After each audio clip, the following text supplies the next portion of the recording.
So I actually told this entire story once already, but turns out I didn't hit record on my camera, so I get to tell the whole thing over again. Anyways, yokoso o ashitare. Welcome back to another story. And I've already been talking for a long time, so no preamble, just story. Once upon a time, ima wa mukashi, in the province of Harima, there was an Onmyoji, a Japanese sorcerer, who was also a Buddhist priest. He was well versed in both paths, and his name was Chitoku. And he had lived in the province of Harima for many, many years, studiously and devotedly practicing both Onmyo and Buddhism. And of course, it goes without saying that he was no ordinary man. Even by Onmyoji standards, he was very, very skilled and just not somebody that you should take lightly. But also, at this time, there was a shipping expedition that was on its way from the provinces up to the capital. And the ship in this expedition was a fairly large ship, and it was absolutely loaded with very, very nice merchandise. Coming from the provinces, we can probably guess it was things like furs from out in the backwoods, gold, because that's what the Northwest was actually famous for producing. They probably had some fancy eagle feathers too, used for fletching arrows, and a whole bunch of other stuff. The story doesn't actually explain what was part of this whole entourage, but needless to say, it was very, very nice stuff. And the captain of the ship was the guy who had got everything together and was the main entrepreneur in this whole endeavor. He was the one who was going to cash in when he got to the capital. It was his boat, his goods, and he was going to make a fortune off of this. That is, until things took a really bad turn for him. Because just off the coast of Akashi, the ship was attacked by pirates. And the pirates did what pirates do. They ran the ship down, they boarded it, they killed almost the entirety of the crew, took everything, and skedaddled right on out of there. Boom. Booty acquired. Now, luckily, the ship captain and one other crew member managed to barely survive by the skin of their teeth by jumping into the ocean and beelining it straight for shore. And they swam, and eventually they did make it to shore. But now, they're stranded on the beach. They've got no money, no food, no friends or family. They're just stuck there in some middle of nowhere place. If you read the tale of Genji, Akashi is a area right next to the area that the Prince Genji got banished to, and he got banished there because there's no civilization. So this ship captain and his one other crewmate are literally sitting on the beach with nothing. And all they do is cry. And they cry for an entire day. One whole day, just staring out at the ocean, wondering what they're gonna do, wondering how this could happen, and wondering if they're even gonna make it out alive. And after a full day and night of crying, there happened to be passing by at that time our boy Chitoku. And he was coming along dressed in Buddhist priest robes and bearing a staff. You can probably see a picture here of what they look like. And he sees these two men sitting on the beach and crying. And obviously something's wrong. So he, being a noble religious man, decided to go see if he could help them out. What was going on? Well, why were they here? Maybe there's something I can do to help them. After all, it is a Buddhist priest's duty to try to reduce suffering in the world. So he approached them and asked, "Good sirs, who are you and why are you crying?" And the captain of the ship replied to him through weeping tears, which you can go ahead and imagine. I'm not going to try to do a weepy voice.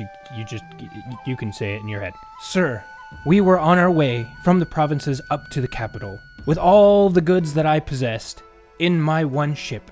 But unfortunately, as we were passing by this little stretch of ocean, we were suddenly set upon by a band of pirates. They killed my men, they took my treasure, and by some narrow stretch of luck, I and this one other man managed to make it out alive." And of course, he cried some more. And upon hearing this, Chitoku was immediately emotionally struck.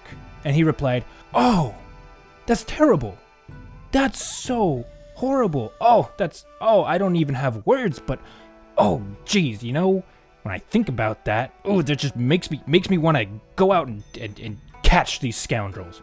I want to get them. I'm going to get them for you. I'll show them what for." And the ship captain, hearing Chitoku's words, was on the one hand really relieved and kind of happy that he had found a friend. Like, obviously there was this guy that was sympathetic toward him and was saying that he was going to do all of these things for them. But the ship captain simply thought that Chitoku was just kind of going off. That he had been moved by this story and he was just saying stuff. But he didn't want to appear rude to Chitoku. He didn't want to doubt his abilities. But I mean, what's he gonna do? So the ship captain simply said through tears, that would make me infinitely happy if you could do that.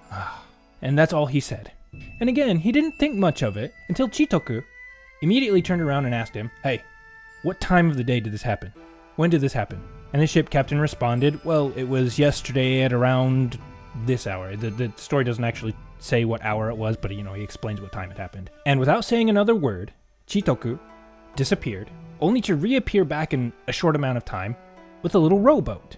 And he convinced the ship captain to hop in the boat with him, and they rowed out to sea. And they got to about where the ship captain's original ship had been attacked, and Chitoku stopped rowing, and they floated on the open ocean for a bit, and Chitoku began writing things.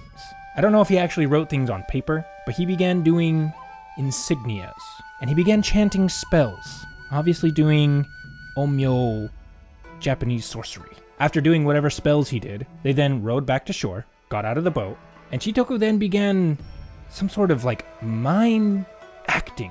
He began acting like he was catching guys and tying them up, but there was nobody there. Again, it was some weird performance? I don't know what it was. And the ship captain also didn't know what it was either. And after finishing that, Chitoku then went around and he found a local, some guy who knew the area, and he hired him to keep a watch on the area. And then the story doesn't say this, but I'm assuming Chitoku then took the ship captain and his lone surviving crew member and put them up for a few days. And about 5 days after this whole thing, so about 7 days from the time the ship got attacked, suddenly Chitoku and the ship captain received word from the lookout that a ship had been sighted out on the ocean, just off the coast. And it seemed to have come out of nowhere. And so Chitoku and the ship captain ran down to the beach, and they looked, and sure enough, there was a boat. And they could tell that this boat was manned by people who were armed to the teeth. They had armor, they had bows, arrows, swords, spears, you name it, they had it. And again, I don't know how he did it, but Chitoku managed to convince this ship captain to hop in that little rowboat with them again, and they rowed out to go check the scene. And as they got closer, it became very clear to the ship captain that this was the boat for the pirates that had just assaulted them. And as they got even closer, ship captain started noticing that all of these pirates were stumbling around. They couldn't stand up. They're falling over, like they were drunk, like massively drunk. And by the time this little rowboat actually made it to them, these pirates couldn't do anything. They couldn't escape. They couldn't fight back. They were completely at Chitoku and the ship captain's mercy. And not only that, but also in the ship was all the merchandise that had been stolen. Not a hair was missing. Everything was there and accounted for. And after, I'm sure, a moment of being completely amazed at their sudden luck, the ship captain ordered that all the merchandise be returned to him. So they confiscate it, they put it in that little rowboat, and they take it back to shore, where he now has his merchandise back. So great. Guy's got his stuff back. Awesome, awesome. There's still just one problem, though. What do we do with all of these drunk, passed out, incapacitated pirates? We can't just leave them here, right? Obviously, what we should do is turn them over to the authorities so they can be punished for their crimes according to the law at the time, which, as you can imagine, being the Heian period, so somewhere in between basically the year 800 to the year 1200, was not going to be very forgiving, and they were very likely going to lose their lives. But what else are you going to do? So that's exactly what the ship captain had in mind. He said, well, I guess we'll turn them over to the authorities, and the law will have at them, and that is what it is. But Chitoku stepped in and said, hold on a second. Now, I got you your stuff back, so at least listen to me. Hear me out. Don't turn them over to the authorities. I'm going to talk to them real quick. The ship captain said, okay, it's no problem of mine. I got my stuff back. Whatever you want to do, I turn them over to you. And so Chitoku then approached these pirates, who I guess now were conscious. The story is lacking in detail, but Chitoku then came to these pirates, and he looked at them, and he said, you guys, all this piracy, all this evil that you guys are doing, you need to stop it. Now, for your sakes, you must stop. By all rights, we should turn you over to the authorities, who will take your lives, or we should just take your lives right here and now. We have every right to do that. However, I am a Buddhist priest, and I know what kind of sin it is to kill a living being, and I don't want to be a part of that. So, we are going to let you go on the condition that you knock off this whole piracy thing. And if you do get any ideas about starting it back up again, just remember that a man like me, an Onmyoji of incredible power, lives just around here. Remember that. And that being said, Chitoku then sent the pirates away, gave him a little slap on the butt. Be good boys now. I don't know why I said it that way. Don't get any ideas, please. And the pirates skedaddled, never to be heard from again. At least I'm assuming they never got heard from again. That whole area had a piracy problem for a long, long time, so who knows? And that's the end of that story. But there's one last final bit in the actual story. I mean, the main part of the story is over, but here's one final bit. So Chitoku was a very, very powerful Onmyoji. Like, nobody can doubt that. I mean, how do you magically summon an entire group of pirates who happen to also be drunk at a specific time with all of their booty that they probably were supposed to unload? Like how does this happen, right? This is crazy magic, crazy supernatural powers, right? But there was somebody more powerful than Chitoku running around Japan at this time. Because if you remember from the second video we did about Abe no Seimei was approached by a Buddhist priest who was very skilled in the arts of Onmyo, right? Well, turns out that was actually Chitoku. So if you want to know more, please see the second video that we did about Abe no Seimei. And if you remember, it was Abe no Seimei who was able to steal Chitoku's Shikijin from him. And even Chitoku remarked that, it's one thing to be able to control Shikijin. It's an entire other thing to steal them from another practitioner. And so if Chitoku was capable of something like this with the pirates, what crazy powers did Abe no Seimei have? I don't know. I'll let you imagine, come up with some ideas, or if you want to know, again, there are 3 videos I have out on this channel about Abe no Seimei. Regardless of how much better Abe no Seimei was than Chitoku was no slouch when it came to this stuff. He was a very respectable man. And thus is it said that in the province of Harima, there was a man of such caliber.